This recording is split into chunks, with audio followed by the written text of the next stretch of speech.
we will just record this meeting for the benefit of those who have not been able to attend today.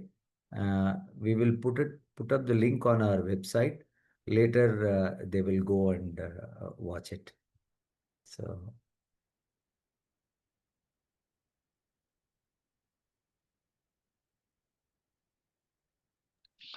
And then the YouTube link also, I think we can put on the groups.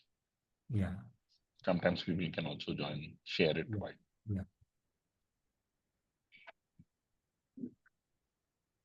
Rotarian Kiran, are you back from Alaska?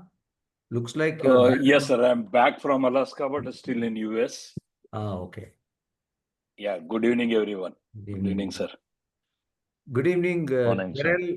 Good evening, Sasha. It's good morning, actually. Chris, Terrell, Sasha. Good morning. All those who are present, Nagajyoti. Good evening, everyone. Morning, folks.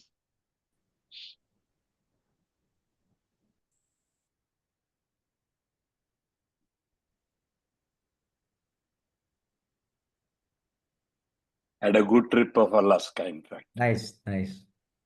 Good evening, Rohit. Hey, good evening, sir. How are you doing? Fine. Welcome. Sure. This is your first meeting. We do it on 5th day of every month. Oh, nice. Yeah. Nice. Sure.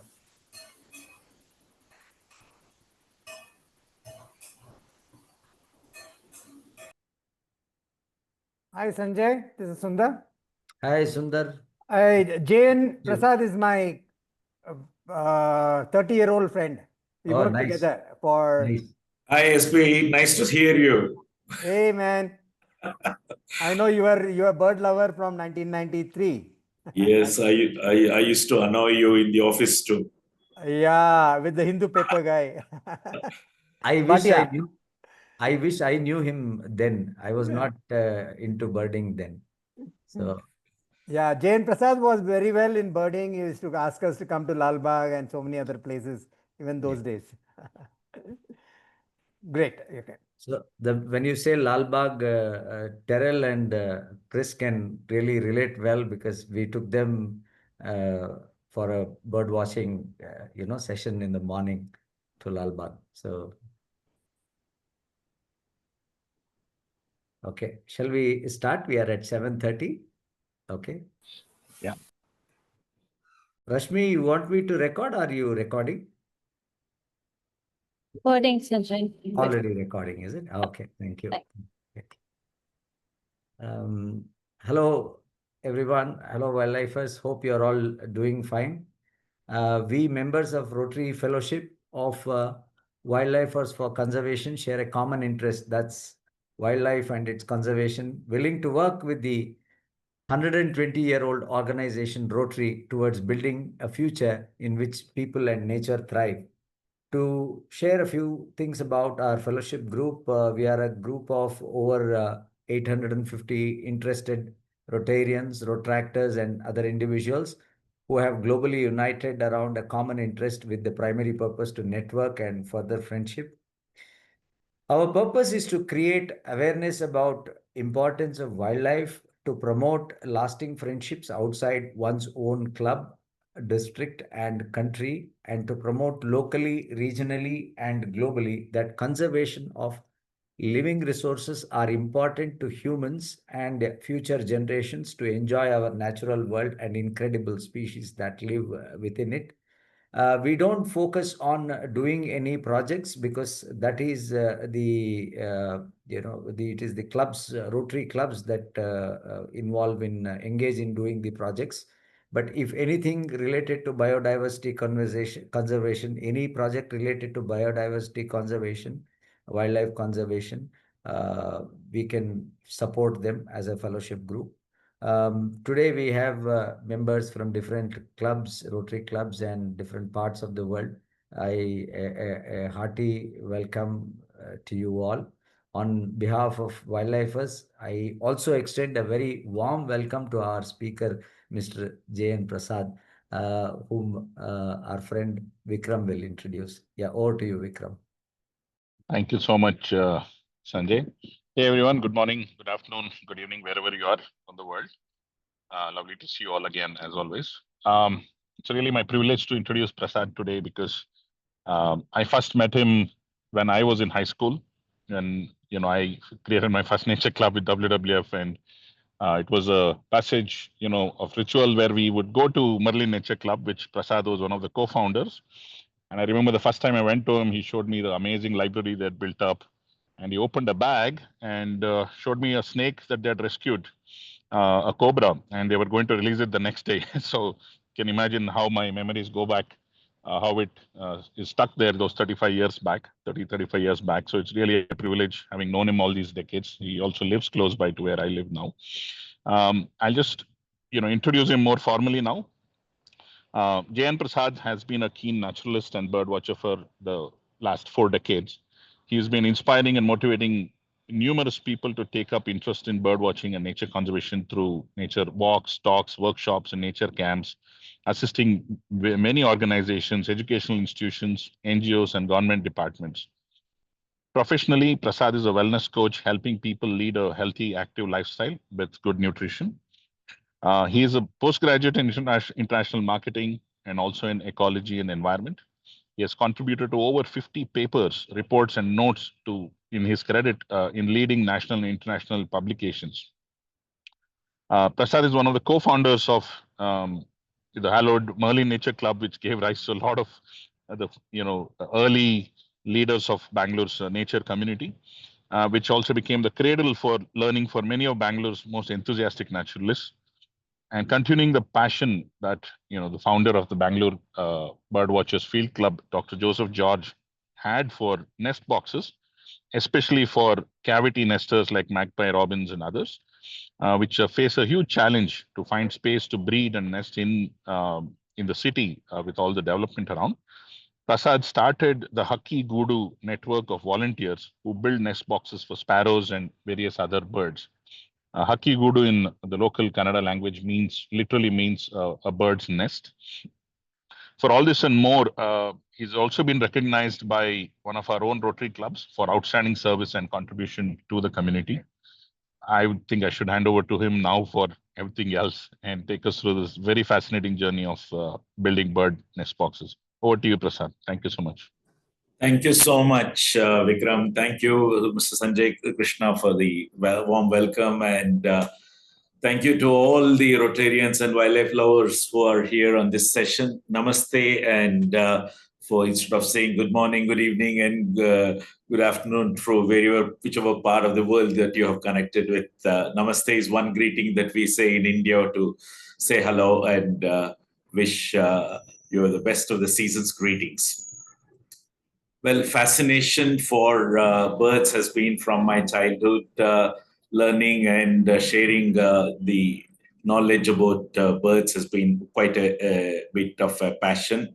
And that has been continuing. And it's been actually happening for quite some time now. So let me take you to the little known world of birds. I know many of you are professionals as well as have been out in the field talking in various kinds of visits to various wilderness areas, and you have been passionate nature lovers and wildlife enthusiasts, as I've been informed. And here is one familiar bird, which is a gift from India to many parts of the world too.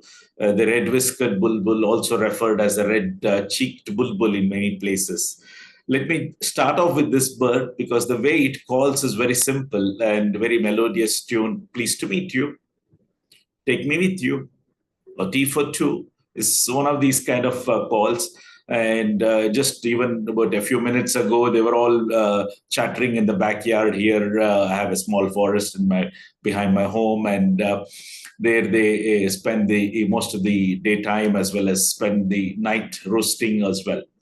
This is the bird which has been actually bubbling, and one of the earliest birds that you find in an urban ecosystem, which fortunately have learned to adapt to survive with the humans around, and they have studied quite well how to change their circumstances and to adapt, which I will talk a little bit more about it later part. And what I am missing is, at the same time, while one or two or a few of the species are multiplying, there are quite a few of them are actually, their numbers are drastically coming down. Whereas its cousin, the red-vented bulbul, now which used to also nest in my backyard about 40 years ago, I have to move at least about 15, 20 kilometers away from my home to see this bird now. So a bird of the scrub forest, and it has got a little bit of a rough call, and it says "take care" or "be careful," or something like a rough voice that it has, a warning of what is happening and what we are doing for our planet Earth. A familiar bird which you most often hear rather than see it is the barbet, the white-cheeked barbet. In particular, what we have in urban Bangalore, the one where most of my life and the time I have spent watching birds has been in the city of Bangalore in southern India. And this bird goes around calling kutru, kutru, kutru. And it's been quite an amazing lifestyle of this bird. Is one of those birds which are like the woodpeckers. These barbets are also known for making the natural cavities in their own cavities in the dead wood of the or dead branch of a tree, wherein it makes a fresh hole every season to nest. And that's what is interesting about this.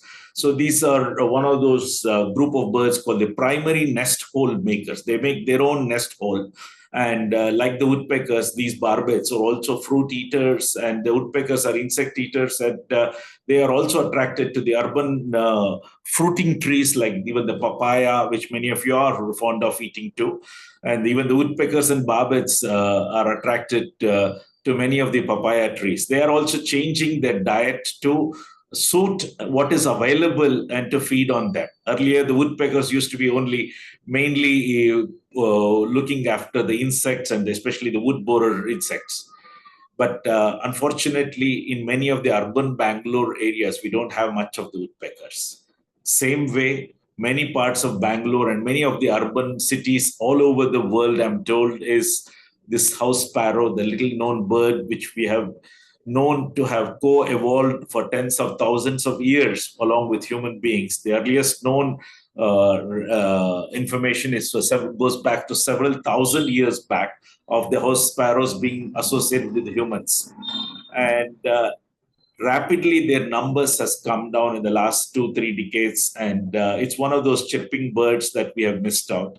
The purpose of taking up this project of Hakki Goodu, the bird nest boxes, as we call it in local language, is because of these vanishing birds, and we wanted to do something about them.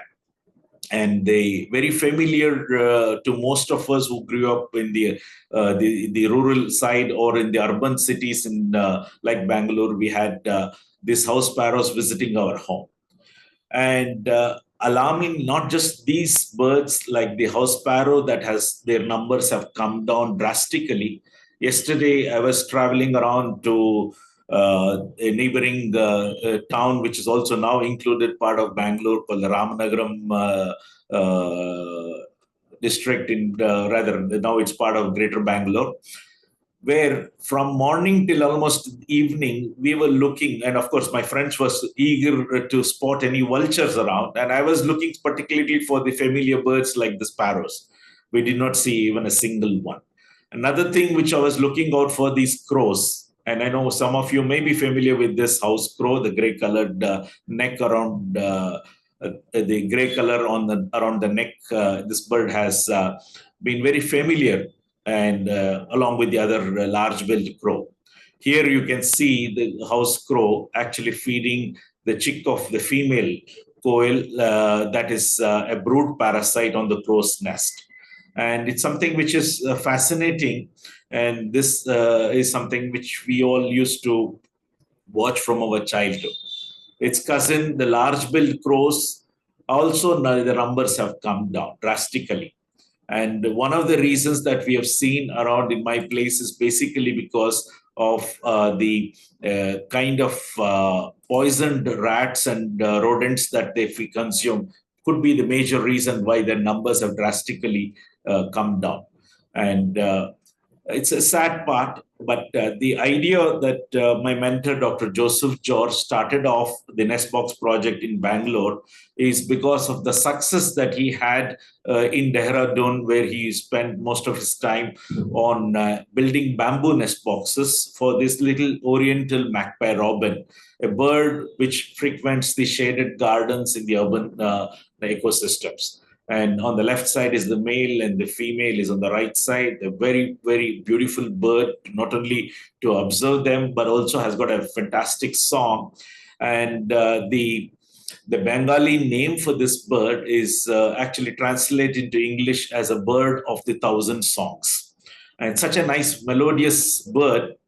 The male has a unique ability to go on top of a tree or a building and sing early morning and the evening a different tune during the breeding season, which is about 35 to 40 days duration.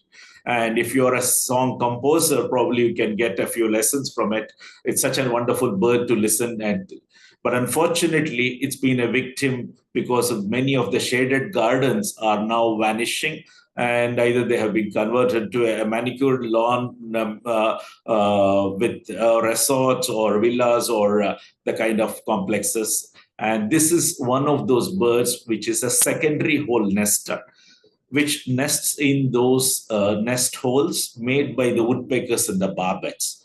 Unfortunately, what is happening, I will show you in a few more slides about the dangers that we are actually causing, and it's really alarming. Not all birds will occupy a nest box. So for those of you who are interested in the bird nest or their behavior, it's really fascinating.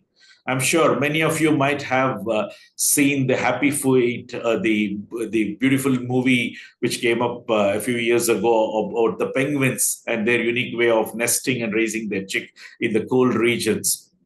And penguins just lay eggs on the pebbles. And there are some birds which build a floating platforms like the little grebe or the mud platform like the flamingo, or some of the birds like the plovers build a burrow, or megapods build a leaf mound of leaves, of dry leaves, and the decaying leaves actually gives the warmth to their eggs, and they don't even have to bother to incubate those eggs.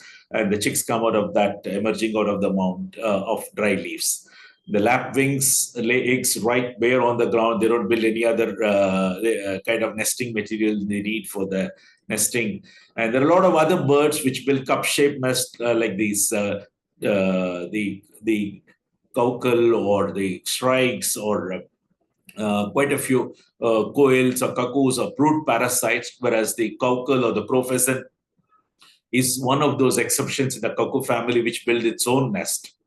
There are quite a few other kind of birds like the weaver bird, which has that long, I'll show you the image of that. And it's a very fascinating, complex architectural style that it has. And a very familiar bird which has adapted to the human and the rapidly changing environment is the tailor bird, which is famous for stitching its nest. There are quite a few birds like the kingfishers, they burrow on the cut earth, or the swifts which build the nest along the eaves and the edges. And there are falcons which prefer to nest on the cliffs. Now, there are different birds have different needs. Like some of you may have the need for a larger home with a garage. Some of you might be satisfied with the small one, but many more would be looking for a luxurious villa with a swimming pool in it. So each of us have a different needs. Similarly, the birds have also got a different needs for their nesting. But why do they build the nest? That's the main question which most of the people ask. Do they use it like us to go back to home to spend the night, or to use it as a dormitory? Most of the birds build the nest only for the 1 month or 2 months at the most, to have some sort of a protection for their eggs and the chicks they raise from. And rest of the year, they will not be going back to the nest, except for a few exceptional case of birds which use for a period of time, if maybe more than a few months or weeks during the heavy rains, like a dormitory, or sometimes they may reuse the nest for a second or a third nesting broods that they can do. Here is a picture of the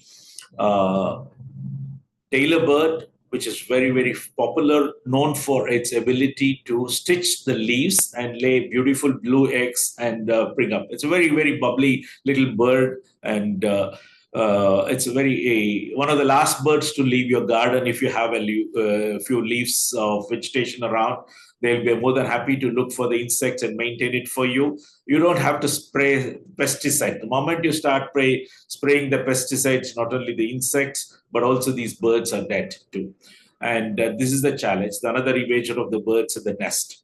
Many of my friends who are into wildlife photography have been shunned to take pictures from of the nests, or because most of the bird photography or the magazines or the websites do not accept nest photography these days, because they want to take good sharp image, or they want to go closer to the bird nest, in the process actually endangering the birds itself and their eggs and chicks too. And also the predators who may be curious and watching these bird photographers at nest, they may be attracted and they may destroy the nest. And that's one of the reasons why the nest photography has been shunned.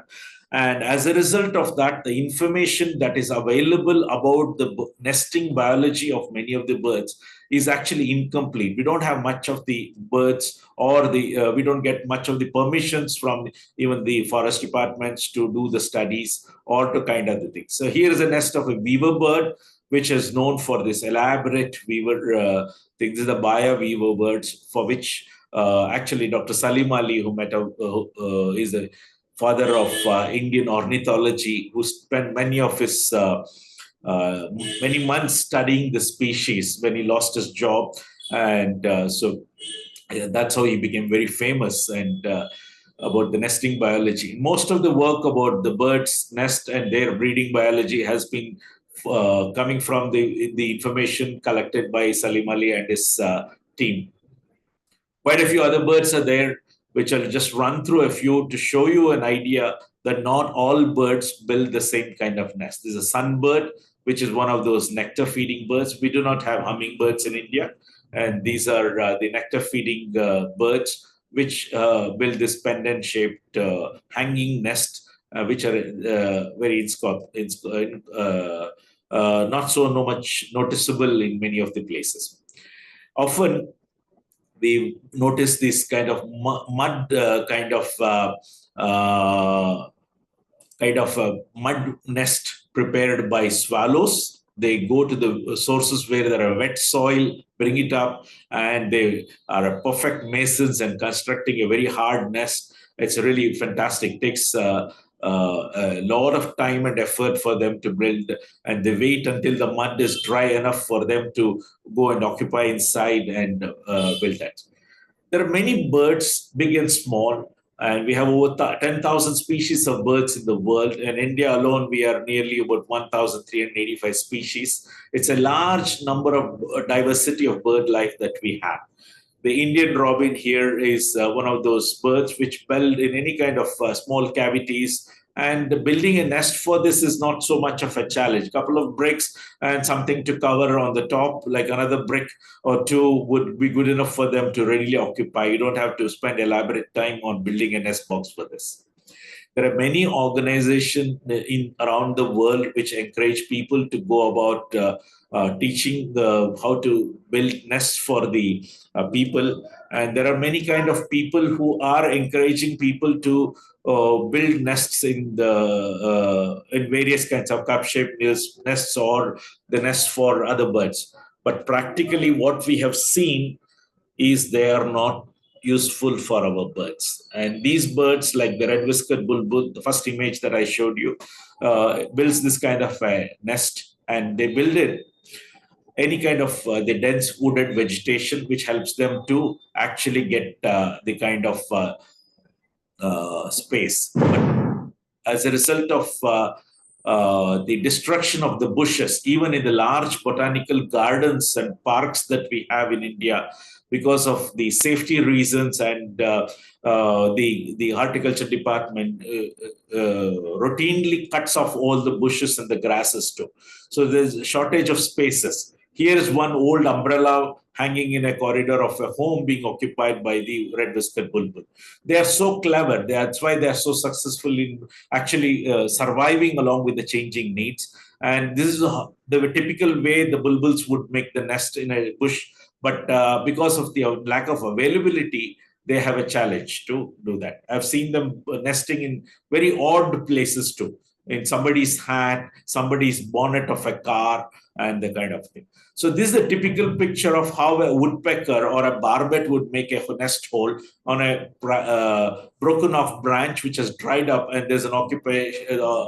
There is a chance for these woodpeckers to occupy in such claws by widening the nest hole, and otherwise the old nest holes of these woodpeckers and barbets, as the wood decays, the bottom of the nest hole cavity also caves in due to fungal attack or the natural degradation. So every season they make a fresh hole, and that's why you'll find this kind of holes on the trees.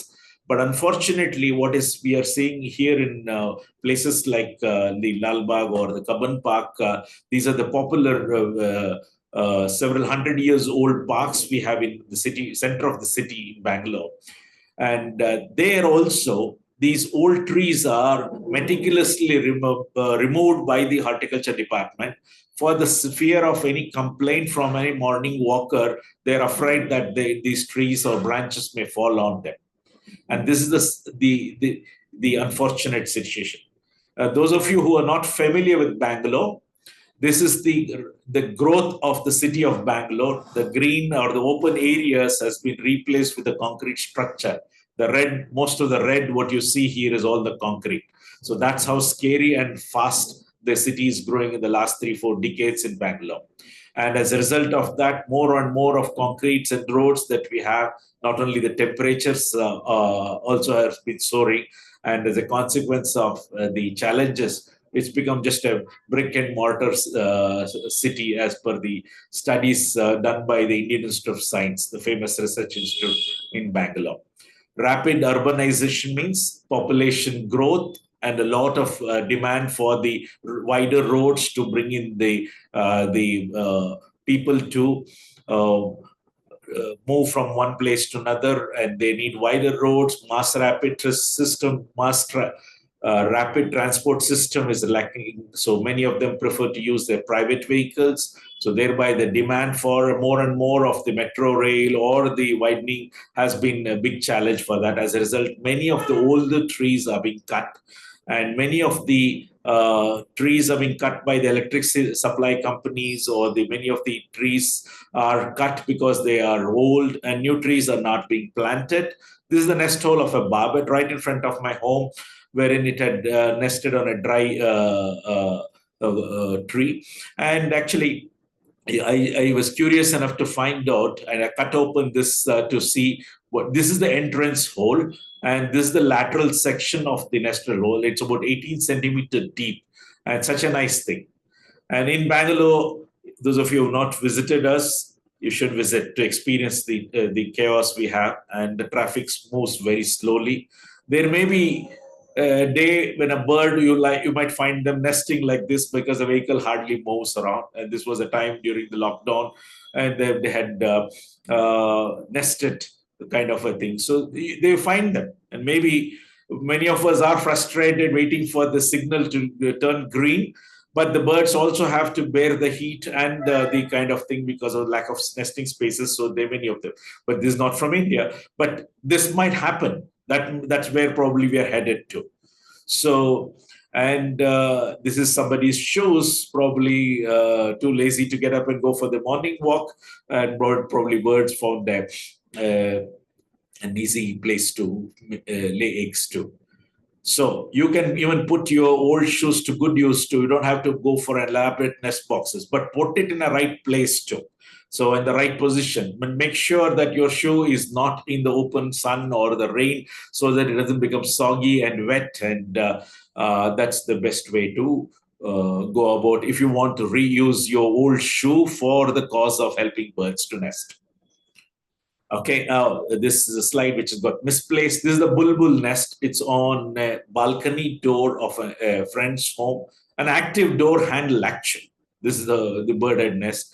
And this is something so very, sorry about the misplacing of the slide. Okay, coming back to the house sparrow. We are, this is one of the popular projects that many of them, many organizations and people who are missing out their childhood memories of these chirping house sparrows from their home want to do something, and many of them have come up with very kind of designs for making the nest boxes for the house sparrows. These are the birds which will readily occupy. You don't have to have the elaborate carpentry skills to make one nest. And house sparrows, as to the popular beliefs that many of the journalists who keep throwing up the old articles that the cause for their disappearance is because of the mobile phone or the radiation towers of this mobile phone. But that's not the truth, actually. There are many reasons. A major is being the lack of nesting sites. We have seen that the numbers of house sparrows coming down in India, in Bangalore, especially where I live, much before even the mobile was even introduced into the India. Okay, it's the same story in most of the countries too. The sparrows have come down. Main reason is during the nesting season, they love to feed their chicks with protein-rich insects.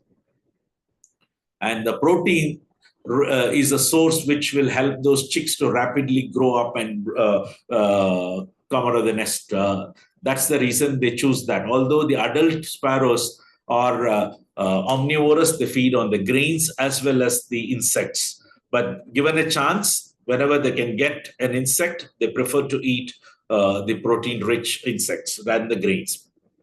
But their adaptation is to dehusk the paddy or any of the grains, and they love to eat grains too. But the challenge, what is happening, we think that the sparrows have become extinct in many cities. This is the map of the eBird data of the house sparrow sightings for the year in the last 12 months in Bangalore. You still find sparrows in Bangalore if you know where to look for them. So they are not extinct in city of Bangalore. So there is a scope for doing something about it. So what was the situation where it used to be? For those of you who are not familiar with the rural countryside in a typical where the cow shed and the villagers used to rear keep the cattle and rear them, they would have a lot of opportunity on their tiled roof. There are a lot of opportunities for the sparrows to nest and abundant supply of insects and grains. There was no paucity of the shortage of food or the shelter, which was most needed for them to nest. The rapid architectural changes in the urban cities around, not only in Bangalore, in most of the places, is these tiles have been disappeared, and most of the people don't want to let even the mosquitoes come into their windows. They have a mesh and they don't want to allow any insects or things. So the sparrows would not have an opportunity to come inside and nest, and they would not nest. So even if you go to a rural site now, gone are those older traditional tiled houses with a lot of space. They have been shifted to metal sheet or asbestos sheet or a concrete structure like this. This is one such typical village, which is still lacking many of the basic facilities, but that's the change in their architectural style. So what happens to the sparrows? They're struggling to find the food, like the insects, and also even this tur dal, the lentil crop that is there is heavily sprayed with pesticides. They don't have the scope for feeding on the nest. So many of the gardens, a lot of people are afraid of insects, and they are spraying like indiscriminately. And this is the thing. So in the process of killing those insects, they've killed the only opportunity for these birds to bring the insect or their larvae prey to their young ones. And that's what is much needed for many of these birds. And so this is what is happening. So sparrows typically would occupy any place, a cavity in an electrical box or an electrical junction meter, or there used to be traditional holes in old buildings. This was the older style of architectural which we used to have. But now we have the modern building in the concrete. This is the Yeshwantpur bus stand, for those of you who are familiar with Bangalore. And there are a lot of the pipes here meant for this, the flyover here at the bus stand, and you have some rainwater outlet pipes, and the sparrows are desperate to occupy these small things. And because the size of these pipes are so small, what we have noticed among the birds, a house sparrow typically would lay about 4 to 6, sometimes I've seen 8 eggs in a nest.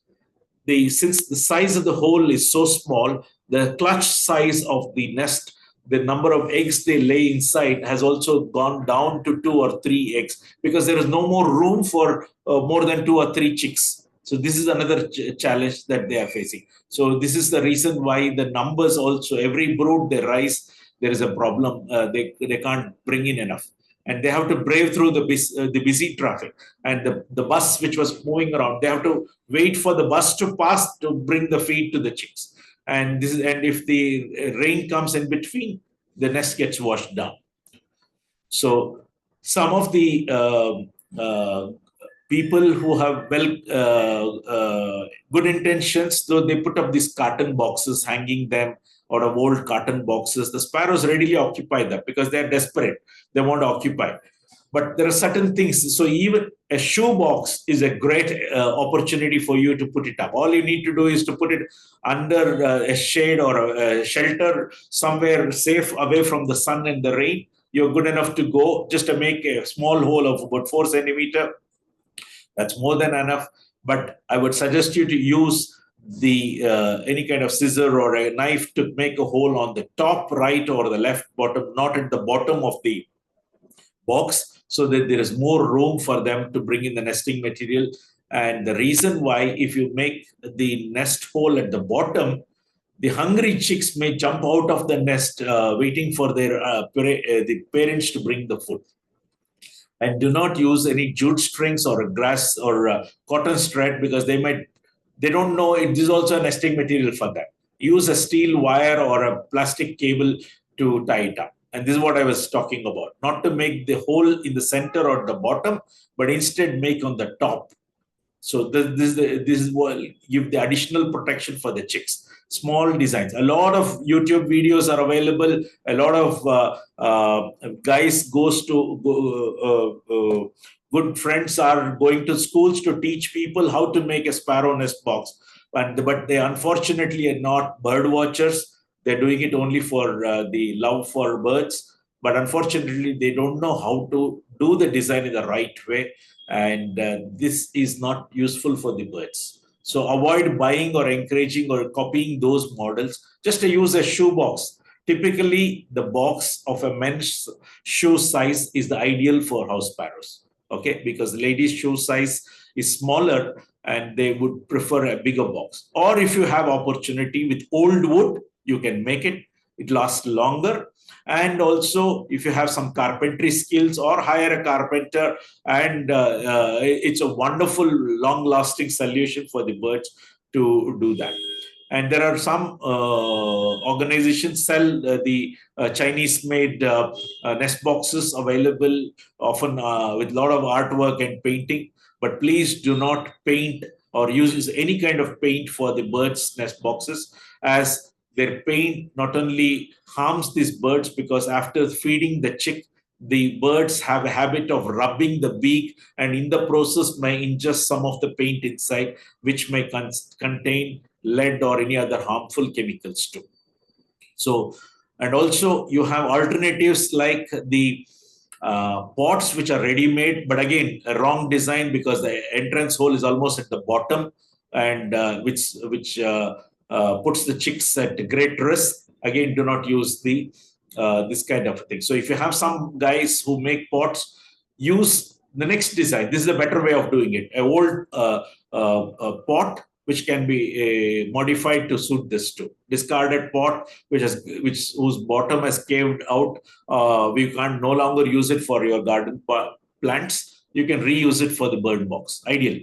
This can. Only thing, you just have to secure it in the right place. We have tried with PVC and other materials also, but it's not that very good and time consuming. And you will need some tools to cut those things. Best is to go for shoe box for house sparrows.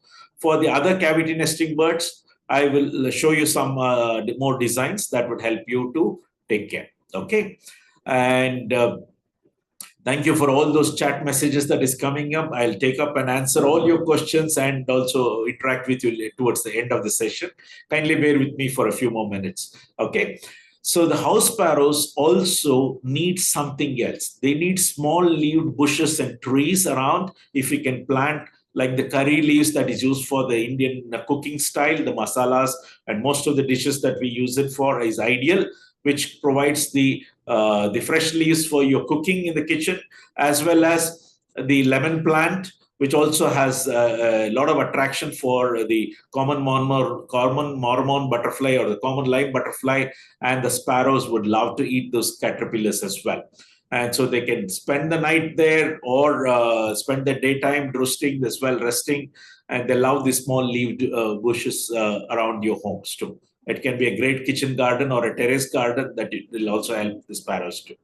Another thing, I don't know about many human beings, they're so busy these days, they may not have time for having a bath, but the birds love to have bath. So a small shallow tray with an inch of water would be great for them.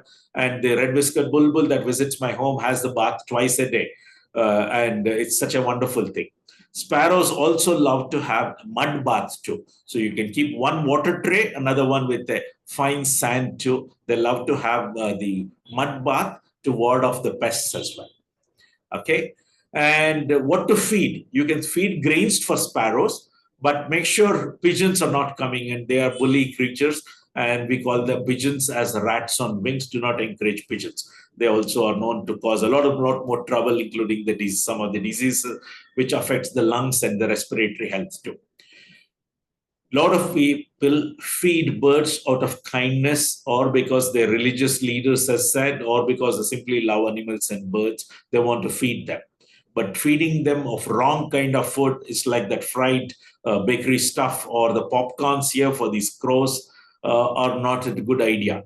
Because if they are fed well with these kind of unwanted food, which is not recommended for even human beings, as a wellness coach, I can tell you that it's not healthy. It's high calorie, fried and unhealthy food. And if they're well fed off with unwanted food, who's going to eat the dead rat then? They are basically good scavengers. Let them feed on the natural prey that is, or the scavenge on the dead animals, and that's good enough, and they'll help they keep the environment healthy. And so that's my request to you to avoid feeding wild birds. That's in by general, but sparrows need a little bit of care and help, so we can give them that provision. So the Oriental magpie robin, which I was talking about earlier, were the pet projects of Dr. Joseph George, my mentor. We have modified, used this, and found this nest box design as the best one. And what this nest box is made up of is pine wood. Has a long shelf life, or rather on the tree, we can put it out. We have seen it lasting more than for 10 years. And we use a marine plywood at the back or on the top which is more prone for exposure to the rain and the sun. And that again lasts, I think it's usually used in the construction industry and very popular. And these are available per kilo basis in the scrap yard. So we reuse already used materials. We are not buying fresh material so that you don't have to cut the pine trees for this. And we use the carpentry tools for making this kind of things. If you don't have the tools or the skills to, then you can hire somebody, or many of the students or the engineering students, they have carpentry classes too. You can make use of them. And many of the trees are there. So what we have been doing in the small team of volunteers who have been going around to create an awareness among the people, we were mentored by late Dr. Joseph George, who started the group birdwatching outings in Bangalore from 1972. So this is the 53rd year we have been regularly going out for bird watching, almost every single Sunday of every month now. And lots of people are showing interest. And he worked a lot. He worked in the Indian Plywood Research Institute. So he was a wood technologist and a famous editor of Wood News. And he worked a lot on the bamboo nest boxes, which we also followed his footstep, tried to reuse the bamboos. But in our experience, it's got shorter shelf life. Unfortunately, exposure to wind, rain, and sun, the bamboo slits open. So when the the nest box gets split open, the adult birds, which is trying to bring in the food for the chicks inside that cavity of the nest box, their legs would get trapped. And it's a detrimental for the whole family. The bird would die. So we stopped using the bamboo, this one, after this kind of a challenge of splitting, because we would never allow the birds to commit suicide unknowingly. So better is to go for the pine wood box design. So we have been putting out for this kind of things for the last few decades. And we have a team of people who have been doing. Anyone is welcome to join these efforts to learn. We can willingly share the designs, which we have modified to suit our Indian birds. Although there are a lot of designs available by famous organizations all over the world, and there are many people who are doing. And thanks to my friend, Dr. Uday, who after he came back from America, invested a lot on the carpentry tools and the skills that he had come up with, and making a lot of these birds. You can join movements and create your own team of volunteers, or even encourage the students in the nearby schools to be involved in the citizen science projects like the Citizen Sparrow project, which I don't know if it is active, but you can make these kind of boxes and encourage children. Children love to be involved in this, as we have seen. Owls readily take into these cavities because they are also at stake. On an average, a pair of rats, given the kind of food and shelter that is available under the drainages, they multiply to over 880 rats in a year. And each night, the owls like this barn owl feeds 1 or 2 rats. And it's a wonderful box. This box raised about 6 young ones. And the next brood, because of so much of abundant food supply and the safety, it raised another 5 young ones in this. And each night, they would bring in so many rats for not only themselves, for the young ones too. Such an amazing sight to watch. Several birds like the cinerestids use this cavity boxes nesting. And there are several designs that you can come up with. It's very, very, very tempting to approach the nest when the birds are actively using them, be it in a bush or in a cavity nest box. But please hold on your curiosity, watch from a great distance, because the birds get scared. They may abandon the nest, or the predators who may be watching you may go and take the eggs or the chicks and harm the adults as well. So in Bangalore, what is happening is that we have so much of paucity of spaces. This is the parakeet, the green color bird that most of us are familiar with, struggling to nest in a rainwater pipe in a building, a cavity nester in the trees because of the paucity of trees as well as a natural cavity. What is happening? A huge challenge. Another thing, we are noticing them readily occupying to the nest boxes. And so we have done this thanks to a few volunteers, and Uday invested a lot of materials, money, and time, and put up even nest box camera inside the box so that we can watch from a mobile app from home. And this project gave us an opportunity to interact with a lot of schools, children, and they were so eager. They only lack teacher to guide them. And they're very, very involved. They want to put up and they want to watch if the nest boxes are occupied. This was a great opportunity for us to go to schools and neighborhood organizations and the summer camps and teach the kids about various aspects. A lot of people have realized the importance of trees and have been planting a lot. But the best time to plant the trees was 20, 30 years ago. But it's never too late. You can still plant them. It will be at least available for the next 20, 30 years later. But what do we do right now for the birds that we have? So even in the new plantations that we need to probably put up the nest boxes. Even in older city campuses also we need to put up.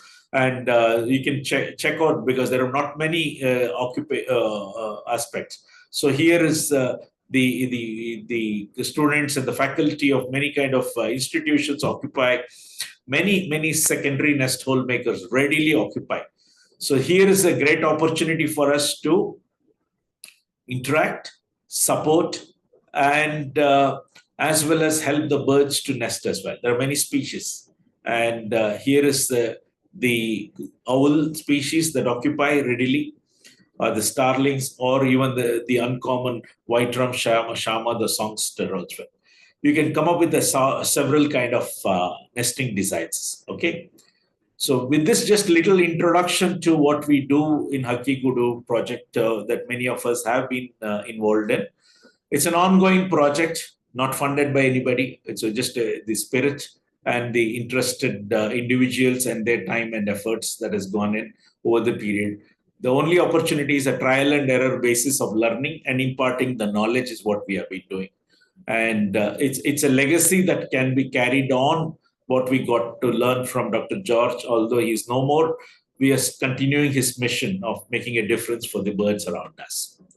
So I'm available here for the next few minutes. If any of you have questions, I will redirect it back to Mr. Sanjay Krishna for coordinating. And do we have anybody having any questions? I'm yet to go through the messages on the chat. Yeah, thank you so much, Mr. Prasad. It was really wonderful. Lot of learning for us on a Teacher's Day. You've been our teacher today. Thank you very much. I would like our members to either, use the raise hand option.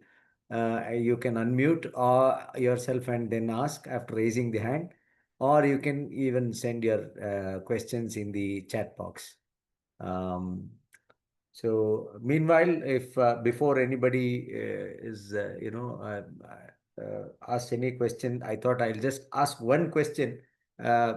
What happens if we say about, I have space to align about 5-6 boxes side by side? Is it wise to align them side by side? Do you think the birds will come and make use of it, or will there be, okay, this bird family is using this, so I will not come here and it will look for some other space? I got it. Thank you. I think I will remove the spotlight thing is basically so that anybody who asks the question also are visible. Or would you prefer to be spotlighted? That's put it for the time being, so that others would be able to see you as well. Thank you.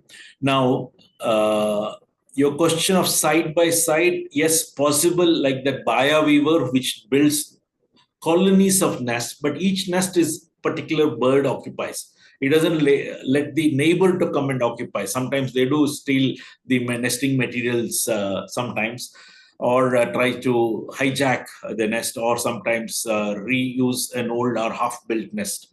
But colony nesting species, not advisable. But birds, as I said, is having a lot of challenges. That's why some of those people, like the house sparrows, I've seen in some shops, several boxes side by side.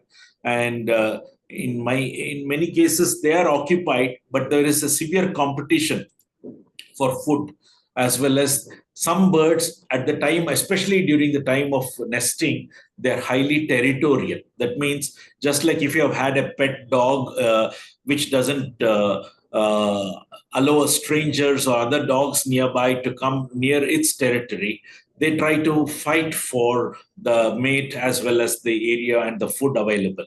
So that's one of the things. So it's not so recommended to put it side by side, in our opinion. And preferably, if you can, ideally give about 15 to 20 feet distance. It'll be about ideal for them. There are some birds, like in USA, there are some kind of nest designs are available in community like this for the martins and the swallows. They nest communally. In such cases, they have multiple nests being occupied side by side. It goes species actually. So yes, Mr. Kulkarni, you have a question. Yeah, sir. My experience is very bad in US. In reference to the US, I'm talking of. I had put a nest, and the giant squirrel make a nuisance there. In spite of that, there are certain designs which they claim that the giant squirrel, we can avoid it, but in practical, it is not. So what is your experience or thought on Yes, squirrels squirrels as well as tree mouse has been a big challenge for us. We had to modify the designs to deter them. And squirrels are such a notorious. Even the rats are also. They widen the nest hole. If they widen the bigger the hole, smaller birds don't like it. Bigger birds can occupy. But the rats and squirrels, they steal and eat the eggs and chicks of other birds as well. They're predators also. And so there are some designs like the waffle or the plastic sheets and deterrents, but they are very, very clever creatures. They keep if you have an opportunity, if they can jump over to it from a neighboring tree, they jump over to the nest. So it's a huge challenge actually. Thank you. Thank you. There are a couple of questions in the chat box. Okay. How to get nest box designs and what height should the nest boxes be? This is the question from, it says RG. Yeah, we have a group on Facebook called Hakki Goodu, or on Telegram app, we have a Gubbi Goodu. Gubbi is sparrow in Kannada, and Goodu is nest. So there are already available, and I can share the YouTube link to the video prepared by Uday also. And that link I can share. Maybe you can share it with the people. I'm not sure if I can immediately access to that. Yes, please. We are more than willing to share the nest box designs, and anyone interested can copy those designs and can make your own boxes. Yeah, thank you. Thank you. What about boxes in rural areas? Vikram is asking. We find many. Yes. Very, very, very helpful. And rural areas, or even the older parts of the city, wherein you have some older buildings, you still have some house sparrows, like in the central city of Bangalore, like the old city market or Shivashnagar areas and all those things. And there you have an opportunity to put up the boxes, rural as well as the wherever you have for sparrows or magpie robin, please do put it up. I just shared the link to the introduction video about the nest box design. You can contact us. And also we have a website which is under development, and I'm sharing that link as well. Any other question?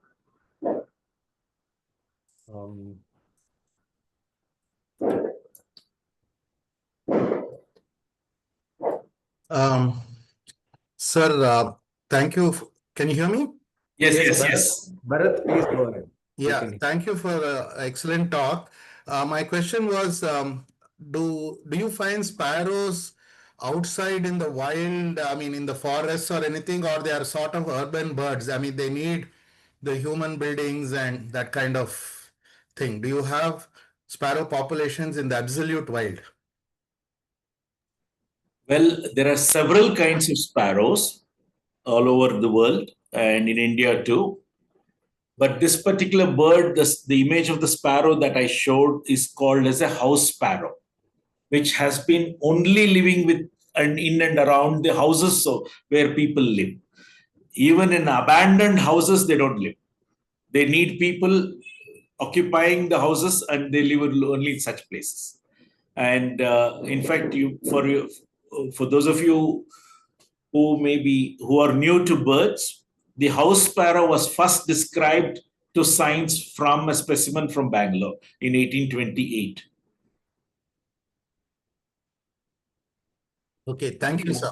What are the other sparrows that we find in India? Russet sparrow is one. One of the famous sparrow called the yellow-throated sparrow, which is now renamed as chestnut-shouldered petronia. And there are tree sparrows, and then we have Eurasian sparrows. If you go to north and northeast of India, you find different species of sparrows as well. Thank you. Chris writes, planting local native species for caterpillars is so important for birds. Yes, very much. Yes. And Yeah, even the comment about the rural side, their architectural designs have changed. They're no longer using the traditional old kind of structure, which is the new kind of structures with the metal sheet or the asbestos sheet, or with the use of cement. Not much of scope for these birds to find a nesting hole.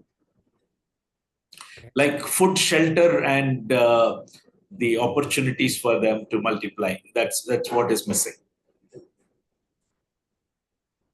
So Terrell says, by our house in Hawaii, we have at least 9 species of birds from India, including the red-cheeked bulbul with beautiful song. The red-breasted is a bit of a pest and eats our papayas, tomatoes, and mangoes. We do also have beautiful white rum shama living in nearby breadfruit tree. Have you also thought of hooking up with a tree planting organization? Yes, as I mentioned, there are many organizations involved in the tree planting. Unfortunately, what happens is, uh, if you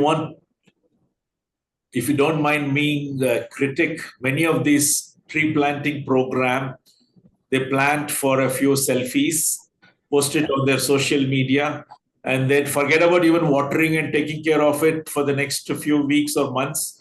And the next year, the same kind of drama goes on. But what happens to the last year or the 5 years ago, those saplings that were planted, I don't know. So much of time and effort is spent. But if they spend time and invest time and taking care of them, you probably would have had a lot more trees. This is my critical comment on that. Definitely, planting trees is very much necessary, not just for birds, even for human survival. We need oxygen to breathe as well. Absolutely. I'm also in agreement with you. Random tree planting is something that we should discourage. Unless we have a plan, we should not get into tree planting. So Chandani says in villages, we see a lot of houses with tiled roofs and still no significant sparrow population. What do you think could be the reason for decline if there is a decline? I just add one more thing to the same question. Uh, I also felt that, we used to have a soil by the side of our house. Before there used to be soil between the road and our houses. And also we used to, clean the grains and throw it outside. Uh, could that also be one of the reasons for the decline in their numbers? So just wanted to add it up. Absolutely. I don't know if you know the avrekai or the broad beans that we have, which used to be seasonal. I remember my mother would always separate the pod and the beans out of that. And there used to be green caterpillar along with that. And often she would just hold the caterpillar, and the caterpillar, which being alive, would crawl and move on her hand, and the sparrows would jump onto her hand and feed on the caterpillar and wipe its beak and then fly away after that, and wait for the next worm to be offered. But what is happening is those seasonal crops, although now available 365 days in our country, is because of the changes in the agriculture technology. But what happened to that kind of green caterpillars that used to find in many of the vegetables or the many kind of insects that would get attracted the moment you switch on your light bulb in the evening? You don't notice that kind of insect life. So the same thing applies even in the rural side to the comment which is mentioned by Ms. Chandni. Is the same reason, be it an urban area or a rural place, the indiscriminate usage of pesticides is one of the major causes that the insect life has come down, which is directly or indirectly has affected many of the insect eating birds and also house sparrows as well. I think we also have a agriculture fellowship group, something similar to wildlife conservation. I think this session is very important in that group as well. I will definitely request you to please come and address in that group as well. So, Rohit, of course, you did mention that mobile tower installation is of house sparrows. Rohit is asking a question, but still, has it got any role to play in its decline, or is it that just people say that it's because of mobile? Those of you who have traveled through Bangalore International Airport, I'm sure would have seen quite a few sparrows. Are there no mobile towers or mobile users in the airport? Correct. So it's not quite true that the mobile radiation, it might affect if you hold the radiation very close to the bird. It might affect the eggs or the chicks. That only has shown some amount of, including effect on the human brain as well. But the challenge is that the distance, there are some people talk about the radiation and its effects on the human life as well. Well, as far as birds is concerned, the root cause for such a large number of bird population to be declining to the present situation is not just the radiation. It's the non-availability of their food and the nesting opportunities. Yes, Sundar, you had... Hi, Jane. Nice hi, talk. nice to see you. Great talk. My question to you is, how do we get you to a school program? We have a couple of schools. As Rotary, we have junior Rotary that's called Interact Clubs. We have a couple of schools. How do we bring you on board to the school? And if you come along, is it a couple of hours, or we need to take on a Saturday, or what is it? Yeah, a couple of hours would be ideal. Monday to Friday is the best time for me. Saturdays I have training. But Saturday morning on some occasions with the prior notice to me, I can do it. I'll message my number to you so you can get in touch with me directly, or you can always... okay, and my number is on the chat for you. I hope it's the same number, no? 30 years back? Yeah, same number. Then I have it. Last 25 years, same number. I haven't changed. Great. Maybe a few more gray hair. Yes, Nagajyoti, please go ahead. Yeah, sir, actually very inspiring session. And my son also was sitting, and he's in 8th class. And really you have, definitely there is a great impact of this session. And I would like to, if possible, we are in Maharashtra, you are in Bangalore. So is it possible for you to, via Zoom, to hold the school? I am knowing here some schools, they are very much doing excellent thing for the environment excellently. And recently in local my Sangli, there is one organization. With them, I am actually doing one e-waste collection drive. 149 school actually joined, and lakhs of students actually participating. I think related to your session, we can do something via Zoom. If you are available, definitely I would like to. Well, I would love that, but unfortunately, the time constraints for travel is big challenge. But if they don't mind a session like this on Zoom, we'll be more than happy to help you. Well, definitely they will definitely, and you can excellently interact. They are having a good facilities also in their school. So lot of which part of Maharashtra? Maharashtra, actually Sangli, sir, and very good school. Like more than 2,000 students are there, and this year I have a friend in Pune who is into the similar activity, and he does a lot of work with school children. Yes, sir, and the principal is very positive, sir, and very passionate. Okay. You get in touch with me. I'll message you my number, and you get in touch with me. We'll see how mutually we can work out the best time. Thank you, Sanjay ji, and whole the wildlife team all the time. As usual, excellent session. Thank you, Chris. Thank you. Great to see you always.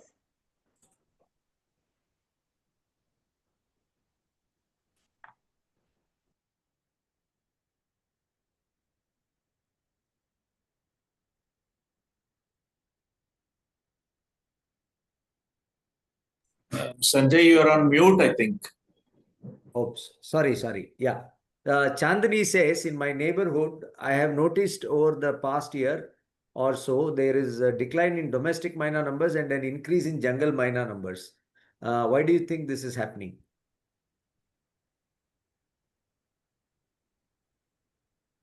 Could you repeat that again? Decline in? So Chandni says there is an Ah. increase in common myna numbers and decrease in domestic, increase in jungle myna numbers and decrease in common myna numbers in Bangalore city neighborhood, like in Sanjay Nagar area.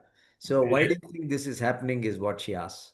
That's very interesting. And in fact, it's quite opposite in my area, actually. I would like to exchange. Okay. Well, jungle myna, the way the mynas are scavengers again, they are omnivores. Basically, they feed on any kind of available food. If there is more garbage disposal areas, you'll find more of such mynas prevalent. Another reason why they can successfully adapt, if there are older trees which have cavities and there are nesting spaces, then yes, you can find them. Even in cities like in the city parks like Lalbagh as well as Kabban Park, jungle mynas numbers are drastically low, and almost the Brahmini starlings have almost vanished. And it's again because of the same reason. Yeah, we don't see any Brahmini starlings at all. Yes, and Mr. Praveen has asked. Yes, you can install in any neighborhood community. Could be even if you don't have trees, even if just a plain wall, you can hang them, and the birds come and occupy them.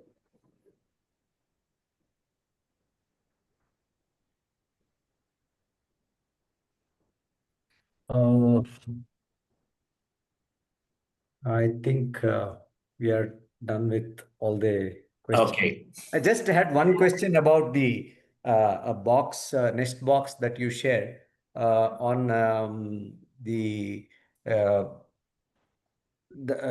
I think that was barn owl's nest box. Yes. It was long and I mean horizontally long. It was horizontal. Is it Yeah. necessary to have a horizontal box like that for barn owls? Yeah, that was our first design for the barn owl because we had to get it done in a very great hurry because they had occupied a hole inside a building wherein the building owner and the tenant who was living in that building, they were annoyed by the occupying barn owl. We had to shift them. That's why we had to get that box designed immediately, and that's the one design that we could come out with. But we have come up with a better design for barn owl, which we have. I can show you the pictures of that. And one box is available readily now to be mounted. And there are a lot of designs available for barn owls, and this is one such design. Let me share the screen with you. This is a new design that we have come up with. It's got the space and room for the chicks to come out and exercise their wings as well. We have now gone more of vertical rather than horizontal because we don't want the young ones before their wings are developed to jump out of the nest hole. That's the. So you just place it in an ideal location. Yes. And you don't At a height, preferably because the cats and dogs should not reach them. That's the one idea. And second idea is they prefer privacy and safety, and that's the main criteria.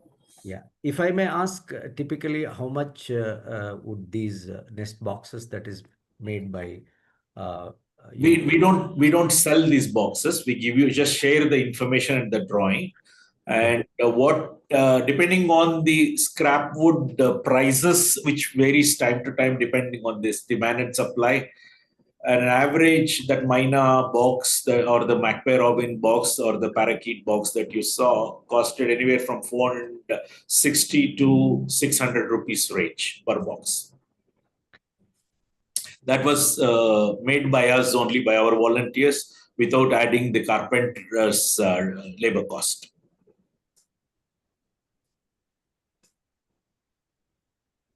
Okay, I think we have no more questions. If there are any more questions, please do send it in the group, or you can send it to me. I will share it with Mr. Prasad, and I'll get answers from him. Also, I would like to say that our friend Chris from Hawaii is heading a Rotary Action Group for endangered species, and that's also a group working towards conservation of endangered species. You can the website is shared on the chat box.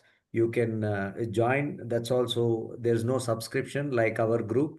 It is free from subscription. Please do visit the website and Thank join. you, Mr. Chris. It's something wonderful. Actually, we have very successfully had this cavity nesting species. A very great opportunity to observe and study the endangered species if they are cavity nesters. It's a really great opportunity.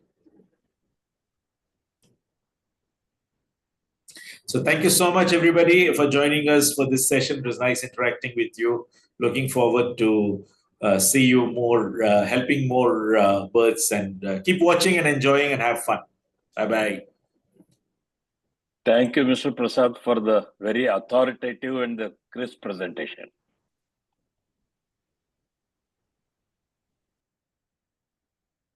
Yeah.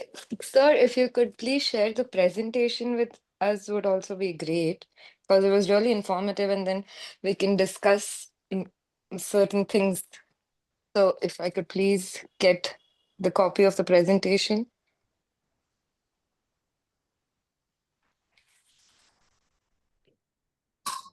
Sanjay, you are the host now. Sanjay, you're mute. You're on mute, sir. I think there was some issue with my connection, so I had to switch my position. Yeah, okay. Thank you so much. I think no one else has any question. If there is anything to be asked, you can please send it to me. I will get an answer from Mr. Prasad and share it with you. Thanks everyone for joining. Thank you, Chris. I know it's very early morning for you, 4 a.m. as usual. Yeah, he's our regular participant, and he encouraged. Thank you so much. Yeah. Thank you very much, Mr. Prasad. It was a fantastic session, very crisp, and a lot of learning for all of us. It was indeed great to have you. Thanks for gracing us, gracing the audience. Thank you. Namaste. Bye-bye. Thank you. Good night. Good night all.